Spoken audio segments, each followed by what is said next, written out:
It's a wonderful honor to be speaking to Virginia L. Lewis. She goes by Ginny. She's a professor of German at Northern State University. And today we're discussing the works of a Hungarian writer, Zsigmond Maurice. Um, she did a wonderful study on his works. It's titled The Novels of Zsigmond Maurice in the Context of European Realism. I'm told that this is the first study of his works in English. Jenny, welcome to the show. How are you?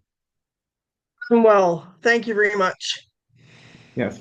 So, as I've mentioned, this is the first English study of Maurice is his works to be published, and it was published in 2023. So, I suppose sadly it kind of speaks to the state of Maurice studies in the English world, does it not?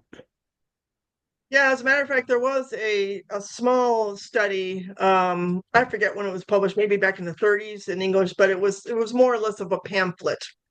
So yeah, let's just call this the first substantive study in English. Yeah, there have been, like in literary histories, a few pages here and there. But any English speaker would have to just sort of cobble this information together to get any kind of a picture of who Moritz was. Yes. Tell me more about your interest in Hungarian literature as a whole and Maurice in particular. Okay, so my doctorate is in modern German literature, but I'll go back a little bit. When I was young, I was a stamp collector. So I collected stamps from all over the world, but I really was extremely interested in Eastern Europe. And I believe that the rationale for this was that it was sort of a forbidden area because I was raised in the area in the era when there was West Germany and then there was that, ooh, there's East Germany over here. It doesn't really matter, and Albania was like nobody knew what Albania even was. So I was like, oh, I want to know more about those countries. That sounds really interesting. And I already had a huge collection of Hungarian stamps by the time I was a teenager. So when I was in graduate school, I told myself when I was getting my doctorate, it's like, great, this is a start. I know something about German literature. It's just like, getting a foothold, right? That's the interesting thing about graduate study is you just sort of feel like, well, now I know the basics. But I recognize that Germany was a Central European country historically. German culture was Central European culture historically. If I really wanted to get a well rounded concept of the place of German literature in Europe as a whole, I needed to couple my study of German with another literature. So I had traveled, the first time I traveled to Hungary was in 1980. It was really interesting for me because I was one of those what behind the ears Americans, it's like, ooh, Greece, ooh, London, ooh, why not Budapest? So my friend and I went there in February, and it just seemed really like different. I could tell there were Soviet informed styles that people were wearing way back then, and nobody spoke English. We had to rely on, some basic Hungarian. It was really crazy, but I just loved it. And I went again in 1987 in November. And as I was like weighing and balancing which cultures, which literatures would be the most interesting to pair with German, I thought of the Slavic ones. I thought of Czech, thought of Polish, and I thought, well, anyone who knows Russian, they could learn those languages. It's not really like profiling myself to pick a literature like that. And the other thing that, as I was really researching what is Hungarian literature, Czech literature, Polish literature, Hungarian literature was the richest of all of those. And I think it has to do with their history. Number one, it's like a linguistic island, so they really were dependent on using their own language as a means of communication. Whereas in like the Czech lands, you had the penetration of German. Poland wasn't even a country, from the late 18th into the 19th century. So there was Hungarian literature. It was like this treasure trove. So I thought, okay, I'm going to learn Hungarian. And I'm largely self taught, so I can read it a lot better than I can speak it, but I can get by over there. And I just loved it. I always tell people, Magyar vagyok a szívemben. I'm a Hungarian in my heart because every day I went to Debrecen to the language school several times and I loved the music and I loved the horses and the Chikosok. They did these wonderful dance routines, even the food, and it had this sort of exotic. So I'm pretty good at languages, and I got to learn the language pretty well. Started researching literature, putting out paper. It kind of came together and made sense for me. Mhm. Yeah, that's wonderful. I'm actually studying the Hungarian language right now, and that is the reason why I'm slowly dipping my toes into Hungarian literature. I've read some of Petőfi's poem, and I'm Lovely. familiar with the works of István Szabó.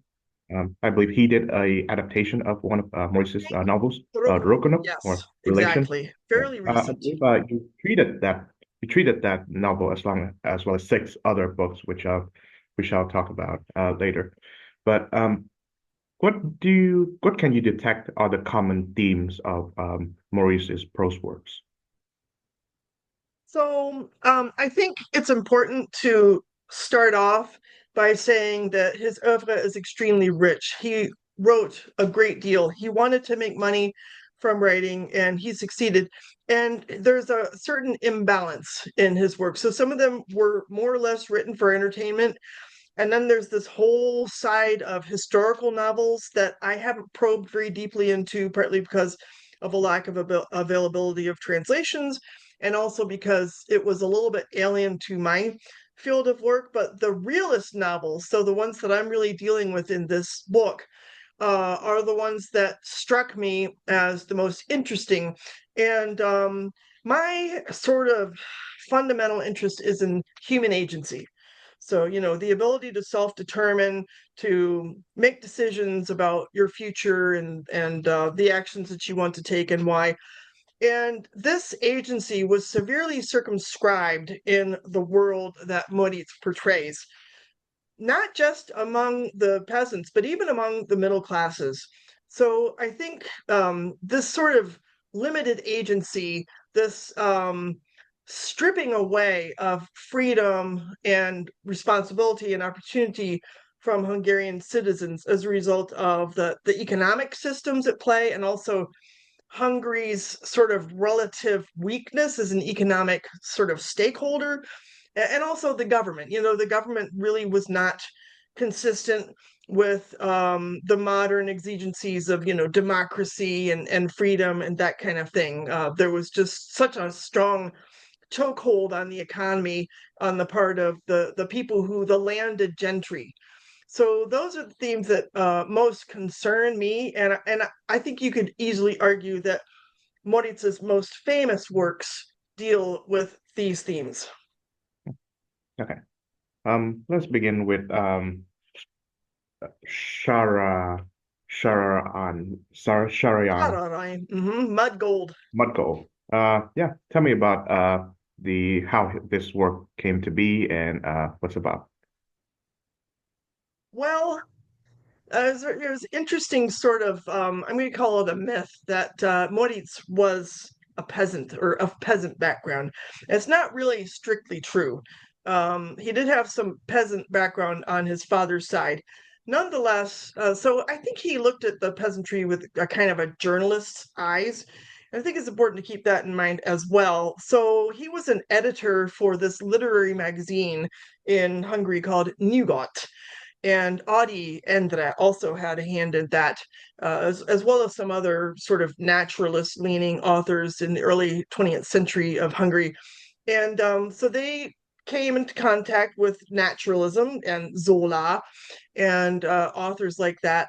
So I think there's, on the one hand, you've got Moritz's concern for the sort of the fate of the peasantry in Hungary, and on the other hand, his acquaintance now with works of this nature in you've got Raymond in Poland, and you've got Zola in France, and I got a cat here, sorry. Um, so what was I gonna say? He was very concerned about the fate of the peasants, and he also had like some new things to say, because prior to him, the peasants in Hungary had been really romanticized by Miksát Kálmán was an example, or Jókai Mór. So those were very popular authors, and I think they'd been even translated into German and some other languages. But Moritz kind of put his foot down and he said, this romanticization of the peasantry doesn't help anyone. It just exoticizes them. And for once, I want to treat the peasantry in a way that resembles what's going on further west in France and in England, more with the working class in England, but still, the lower classes should be portrayed in a way that's realistic, but also that forces people to question why they're doing so badly. So I think that was kind of the background of how that work came into being. And he does some really interesting things with the whole notion of commodification, access to land. And that's one of the things that interested me the most about this particular novel, because I wrote a whole entire other book called Globalizing the Peasant, where I sort of frame access to land as a global phenomenon that is stripped away, starting in England and then moving further east gradually, and then more globalized to like India, Greece, Brazil, etc. So his narrative on Shararai really, it just fits squarely into this whole paradigm. Yes. And the title itself is kind of a wordplay, right? Very much so. And he even teases the reader because he offers multiple possible interpretations. Like, is the gold the money that Donny Turi is trying to access by planting sunflowers on his land? Or is the peasant himself the gold that's being wasted because he's, surrounded by the mud of society?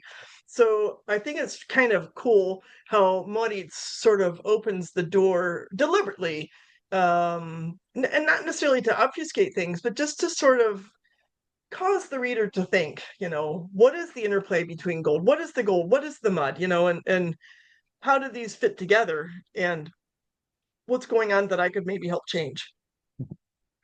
Yeah. Tell me more about his early life, his upbringing.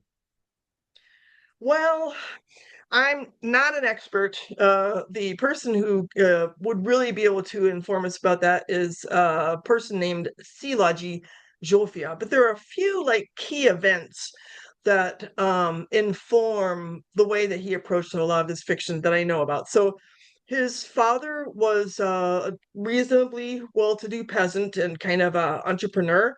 His mother was the son of a Calvinist pastor, and I forget how many siblings he had. He had three or four. There were a couple of events. So the family had this, I think they would call it like a locomobile, it's kind of like a mechanized threshing machine that exploded at one point, and it caused enormous property damage, and that sort of tanked his family's wealth. So that had a big influence on him. Another thing that we see sort of coming into play in his novels is the fact that he spent a lot of time in Debrecen. He went to a private school in Debrecen, which is this wonderful town in northeastern Hungary. Of course, back then it was kind of towards the middle because Hungary still had Transylvania at that point. But like Lejo Mindaladik, Be Good Unto Death is set at this private school in Debrecen. So he did spend several years, and I think part of his going there was an expression of his parents' ambition for him to rise above their current status. And he was successful because he did become a journalist. Another thing that's interesting about his early life is that he went around the countryside doing research about Hungarian folk songs and folk culture. And that went into his appreciation for the cultural offerings that the Hungarian peasantry had to offer. So that was a kind of a key moment, I think, in his early adult trajectory, was just acquainting himself, almost like Bartok and Kodai did with music, with just going all around the countryside, meeting all these different people from all these different areas of Hungary, and sort of viewing the gold, if you will, within the peasants of Hungary and how it was sort of being wasted. To what extent did Maurice draw from his European social realist contemporaries of that time? That's a really good question. I would be hard pressed to answer that because I did do some comparisons and contrasts between his works. Well, let's take, for example, Az Isten Háta Mögött, Behind God's Back, which is clearly directly related to Flaubert's Madame Bovary. from the mid 19th century. I mean, Moritz is directly referencing this work in a way that's also sort of backhanded because the main character in his book is the husband and not the wife. But and then there clearly he knew about Zola. He knew about let's see, I'm trying to think Stendhal. Probably I'm trying to remember Balzac. Trying to remember my French literature here. And of course, like through Audi, they knew a lot about the poets from that period. So I think on the one hand, there was let's call it inspiration, but he was not what we would call like an epigone. He didn't like copy these works, these styles. He knew of them and they influenced him. I think they kind of spurred his thinking. But what's really cool about Moritz, and I think what makes him such an important author, is that he expanded upon the vocabulary of these authors, and he also did some things that were uniquely his own with some of these works. For example, Arvachka, which is the last work that I consider one of his last novels. I translated it as Orphalina, and that was basically based on the life story of a young orphaned woman that he met and ended up marrying. He just found her in Budapest. So there we have an example of really personal experiences coming into play in his novels. So it was kind of a give and take, I think. How does he contrast the life of the city, say Budapest, with the countryside? Well, that's another good question. He's references Budapest fairly frequently. If you look at Rokonok, for example, there's this one of the relations of the main character. I'm having a little bit of a brain fart now, trying to remember his name. It'll come to me at some point.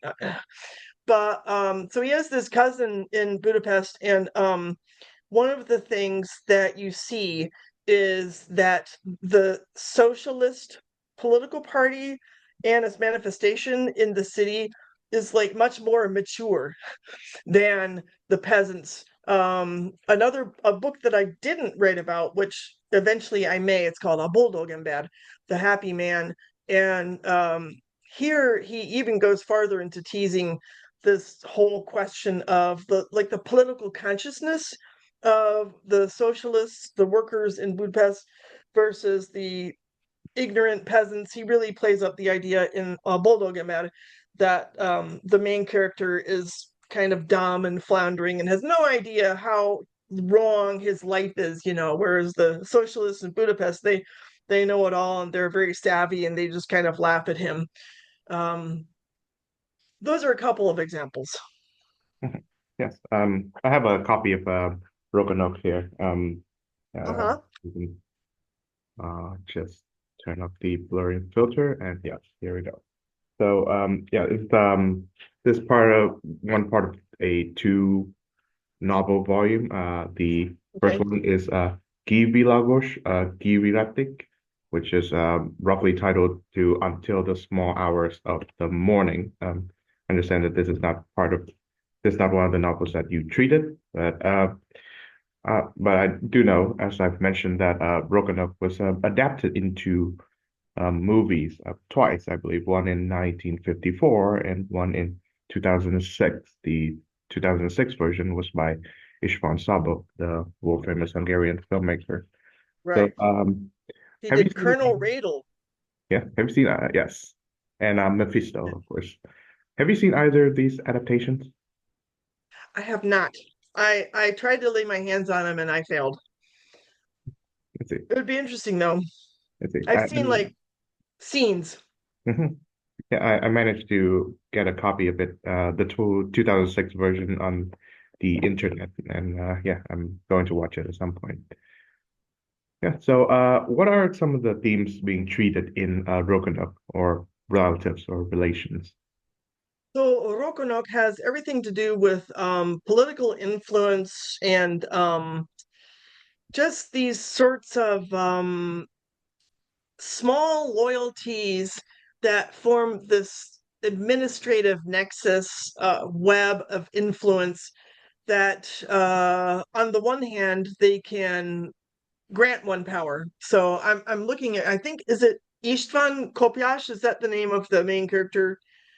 Uh, yes, Kopyash. Okay, it's been 2 years since I wrote this book, so this is a good test of my memory. So because of people's various connections and where he is at as this petty legal functionary, he is catapulted to political influence. But then once he occupies his position, he quickly finds out that if he doesn't sort of conduct himself in a way that furthers the interests of the people who got him into that position, that he will quickly lose the little bit of power that he has gained. So he becomes this puppet of the people who launched his career. And so I think it's kind of a metaphorical, but also a surprisingly real and accurate portrait. I think Kafka would have approved in his own way. I think in Kafka's texts, we see a much more anonymous kind of, interconnected web that's affecting people in legal and in administrative matters. But in Moritz's account, it's extremely personalized, which is really interesting. So, people that you think are intimate friends are spying on you behind your back, and there's really not a whole lot that you can do about it. So again, it's all about agency and people's inability to control their own fate. Mhm. Yes, and one of the common themes that are prevalent throughout Maurice's prose works is the idea that changes in political and economic structures also brings out changes in human relations, and you've highlighted that in Shararan. So, and there's a certain like erotic component to it too between Dani and his wife Helene. So, do elaborate more on this particular point. So yeah, so his wife is Agi, and she is a woman, so she's kind of obedient and occupies this sort of martyr status. Whereas the Countess Hélène is kind of a caricature of the bored aristocratic woman who, because she is endowed with all this land and all this power, doesn't have to do anything, doesn't have to work. It's just this complete life of luxury, which is void of any kind of earned activity status. It's all just assumed. And so, she's just extremely bored and assumes that Donny Turi would, of course, find it this great honor, to have an opportunity to lie in bed with her.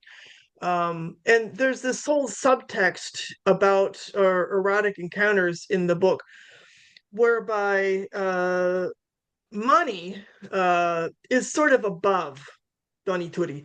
The way that he gets his work done and creates this agricultural product is by exchanging sexual favors with female workers.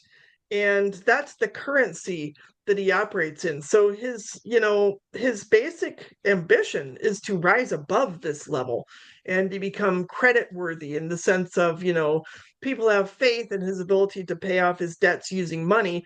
And of course, the Countess Hélène challenges that whole sort of construct by saying, "Oh yeah, I'll let you have this land, and it's 2000 forint or whatever," and then she marks it paid, and she expects in return for that cancellation of the monetary debt a fulfillment of a sexual debt. And that's exactly what he's trying to get away from, so he ends up just murdering her rather brutally.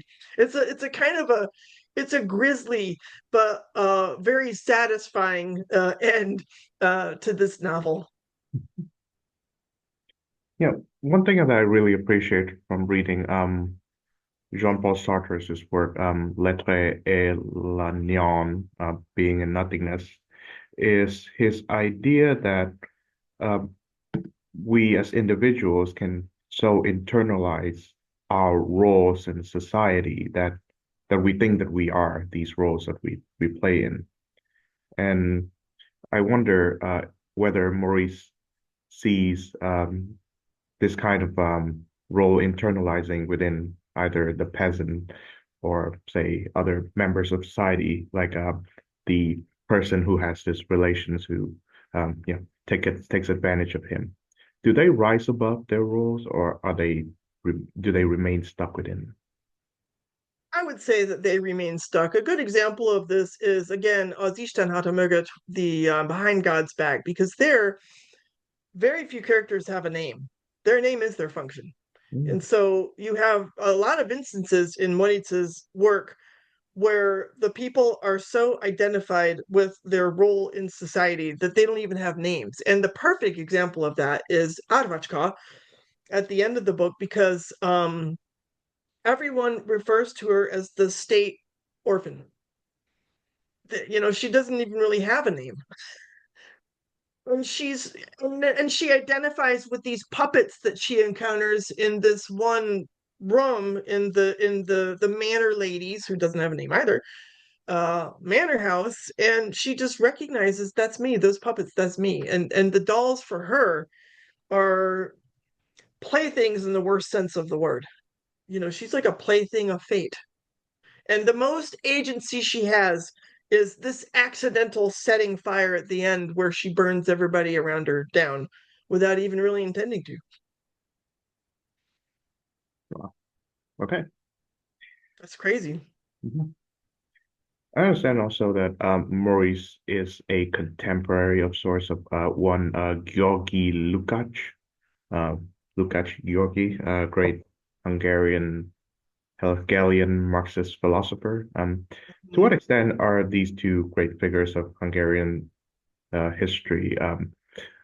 To what extent do they bounce their ideas off of each other? To what extent did Lukács draw his philosophy from Maurice, and vice versa? To know a lot more about Lukács György in order to answer that question. To be honest, I possess books of his on my shelf, and I even looked into using Lukács's theories when I was investigating the novels, but I didn't find enough there to make it worthwhile. That's not to say that another scholar couldn't, but because I was investigating agency, I got a lot more out of like Sartre and Margaret Archer, who's a phenomenal sociologist. So unfortunately, I'm not in a good position to answer that question. Okay. He was Well, more oriented towards the German speaking world, if I'm not mistaken. yes, yes. I think he was a pioneer of the Frankfurt School, if I'm not mistaken. Yes, Um, of which I also not a huge, don't know a whole lot. A lot of my background is in rural sociology and like Scott seeing like a state and books like that, and also geography. So yeah, I'm trying to think of Yifao Tuan. I think that's the name. Yeah, it's been a while since I looked at some of this material, but yeah, not an expert on Lukács, unfortunately. I see. Well, tell me about the historical context, in particular regarding the peasant class of Hungary during the time when these great novels are being written. Well, I think it's conditioned primarily by the fact that even into the early 20th century, the economic system in Hungary still centered around land as opposed to money. And that limited Hungary's ability to engage with the world economy. They were always behind, Germany, the United States, France. They were just way ahead of them as far as using commodification as a means to enhance wealth. And so there was a lot of, like if you look in again Rokonok and this whole, they're trying to put together this pig slaughtering facility, and everything just goes wrong because they don't know how to borrow money, they don't know how to pay back money, they're not up with scientific methods. And you've got like this one character in Udi Moody, for example. Again, I can't remember his name, I apologize, I can look it up. But he's like the one guy who knows how to apply, fertilizer and genetic type of modifications in his plants and stuff.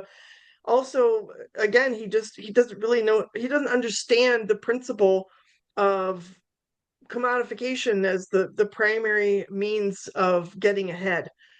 So I think that was just a lot of it. The stranglehold the aristocratic class had on their stake in the landed, gentry. And there was a lot of petty I'm sorry, ethnic conflict and this kind of thing too. Um, yeah, I think that was a lot of, I tend to see a lot of this in economic terms. I know there were like government things that were going on, of which I'm like vaguely aware. Like if you look at 1896, for example, when they had this millennium and they were like, oh, we've got to show, progress on how great Hungary is and this kind of thing. So they had like a moment there, where they put in some subways in Budapest and they had this awesome sort of, display of architectural and mechanical wonders and this kind of thing, but it really only benefited the people at the tippy top, and it didn't really benefit peasants per se. So they were just always sort of at a they're always behind. They're always behind the peasants to the west, and they just didn't have enough of a voice in the centers of power to really change that. Has Hungary or Hungarians by this time developed or ma a mature national identity? Are you asking like in the present time? Yeah, in the time that Maurice wrote his novels. Oh, why, I think it was easier for the Hungarians to have a national identity than it was, for example, for the Poles or the Greeks, because they had a certain continuity and they were credited with holding back the Turks, rightly or wrongly. There are a lot of debates about that. In 1683, I think it was, or 1686, the siege of Vienna and all this stuff. Um, then, of course, the 1848 revolution failed, but they were sort of in the vanguard of the 1848 revolution. As you know, Petöfi was involved in that, and the Hungarians held out the longest. It was like July 1849 when they finally, had to admit defeat. But then they had this compromise in the 1860s with Austria. So they had the Kammonarchy, the royal and imperial government, and so they had a certain amount of clout.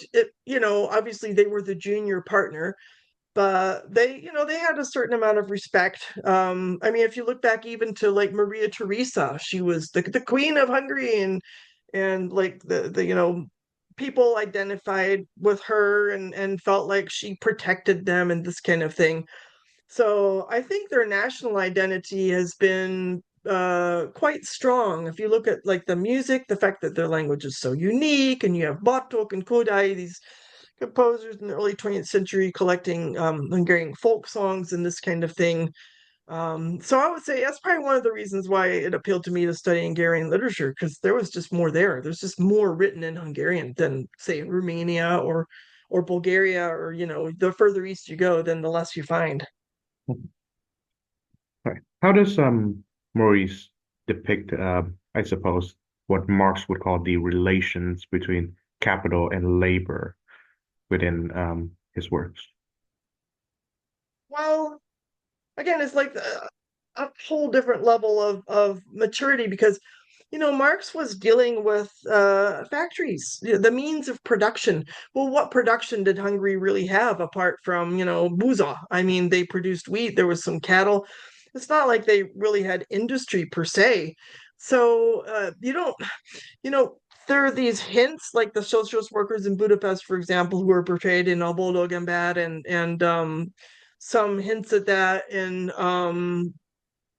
the Rokonok. But it, I'm not even sure that he was too concerned about what Marx had to say, because it wasn't really very relevant. Just they just weren't advanced enough.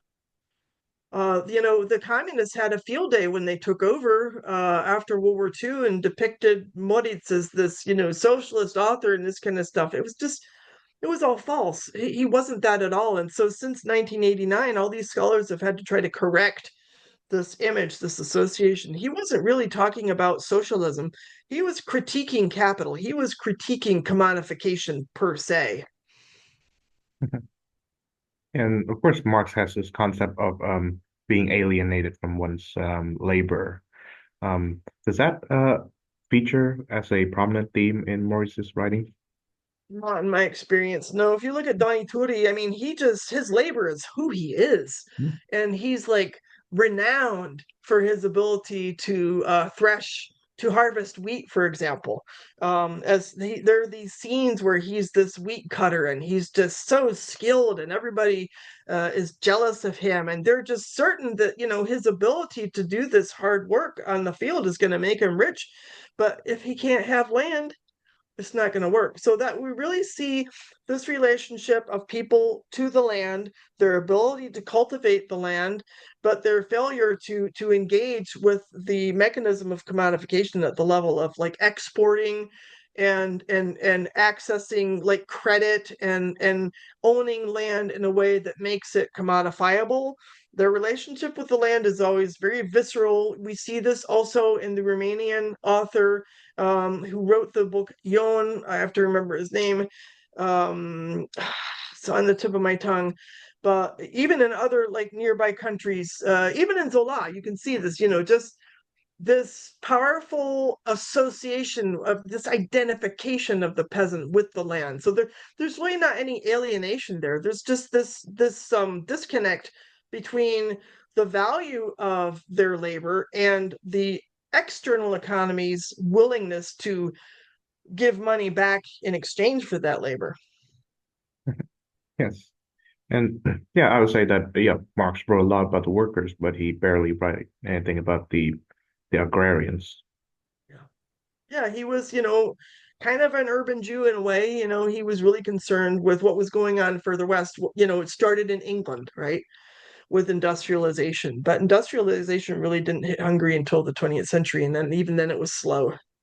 And then, of course, in the communist economy, it was all whatever Stalin would let them produce, nothing else. Oh, you can do buses, light bulbs, but you're not going to produce cars. Oh, no.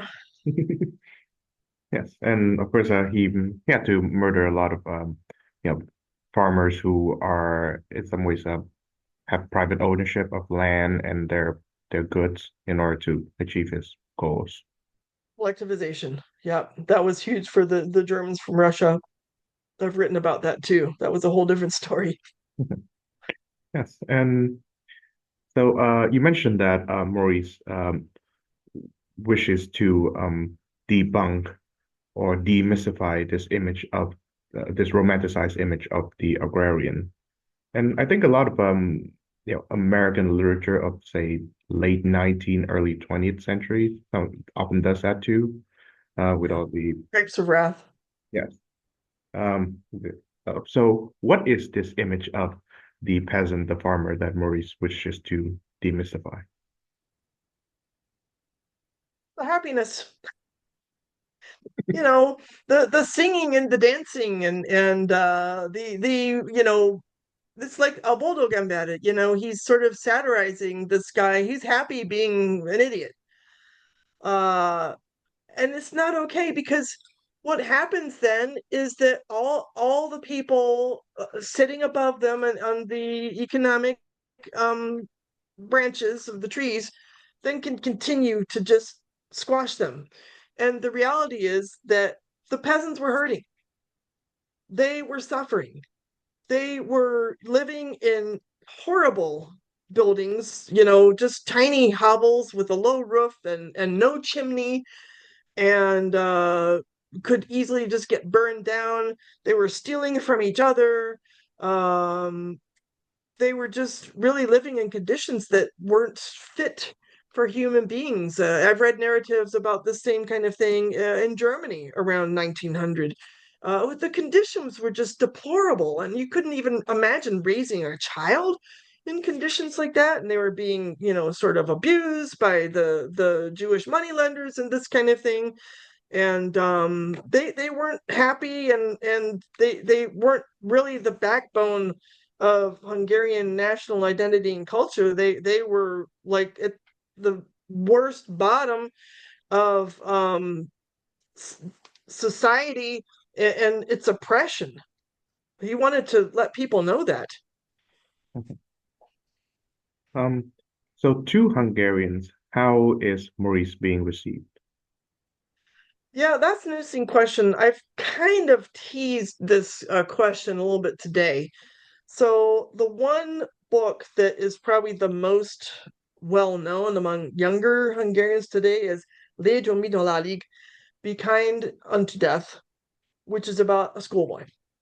So it's like the entry point for young people today to consider this, great Hungarian author. But I think it's safe to say that Hungarians are really interested in the West right now. And they, sure, they probably want to have some kind of pride. And you look at the government that's there today, this kind of populist nationalist sort of take on things under Orban. But nonetheless, the last time I was in Budapest, it was 2017, so it hasn't been too long. And of course, I work with Hungarians and people interested in Hungarian culture on a regular basis. But it just seems like this whole orientation towards the West has kind of taken over. They, Western music, Western authors, Western dance, slang, clothing styles. Because, and really, if you're going to get ahead, right, you could care less about farming. Uh, I'm sure farming is still a big deal, but I don't know that's necessarily popular. And there's a recognition, that to get ahead, they have to invest in infrastructure and this kind of thing. So it's interesting because in scholarship, there a lot has been going on about Moritz for the past decade or so, especially with Szilágy's big, huge 800-page book about him. There have been conferences and discussions. So scholars are interested in his work, but as far as Hungarian society generally, I don't think a lot of people are really any more aware of him than Americans would be aware of William Faulkner today. Yes. I do know that within the city of Budapest, Zsigmond Maurice is also the name of one of the tram stations, and also the name of the square. So I guess Yes. that's how I came to know his name, and then I also know that he's an author. But Hmm. as someone who knows a little bit more about American politics than Hungarian literature, I find that American, or at least the American media's interest in Hungary is quite interesting because they seem to equate the country with the person who happens to be the leader at this time. And I think it's kind of I think it's kind of a misunderstanding. Misunderstandings can follow because, you know, there is a vast amount of culture and history and art that is independent of, Viktor Orban, whatever you may think of him. And of course, Right. Zygmunt Morris is one of them. That's right. Um, and certainly Bartok, I think, is a good example of continuing interest in Hungarian culture. And so many Hungarians came over here when the 1848 revolution failed. That in the United States, actually, there are still traces of Hungarian culture. You see Kossuth statues in New York and in St. Louis, and the county is named after Kossuth. Um, and the Pulitzer Prize. Pulitzer was a Hungarian, and there were famous Hungarians in math, the guy who invented the Rubik's Cube and this kind of thing. So I think there, in certain echelons of American society, there's awareness of Hungarian culture and the contributions. And then you have places like Cleveland where a whole bunch of Hungarians still live and they still teach their children the language and the dancing and that kind of thing.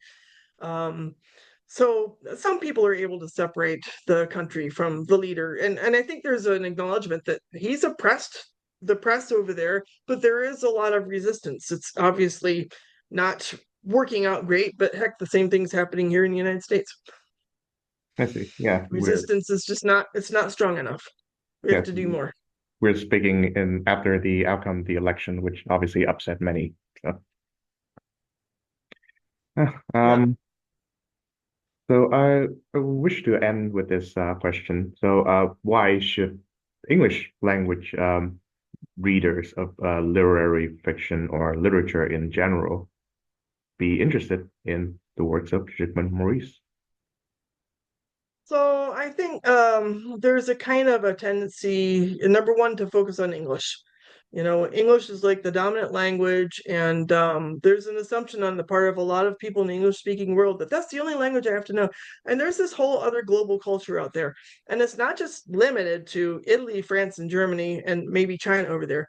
In many ways, I think some of the smaller countries have a lot to teach us about the ability to assert culture, cultural values, cultural products that are extremely worth knowing. And Hungary is, to me, it's kind of an example. It's almost like a cipher. Like, you know, if you are interested, you could learn about Brazilian authors, or you could learn about, you know, even a big country like India. How many people have read an Indian author? You know, and I've researched Madhusmita Devi, who's from India, West Bengal, and I mean her works are incredible, and they're African authors. So I think it's kind of it's like shedding a tiny light onto the existence of so much in the way of culture, literature that is extends beyond, you know, the top 5 or 6 French, Russian, English, Chinese. That's not everything that's out there. Mhm. Yes. And I certainly hope that this show, as well as your book, may foster a better understanding of Zsigmond Maurice and Hungarian literature as a whole. On Hope that, so too. So let me know where to find it, and I'll let my colleagues know where to find it as well. okay, yeah. Once again, thank you very much, Jeannie Lewis, for You're joining the welcome.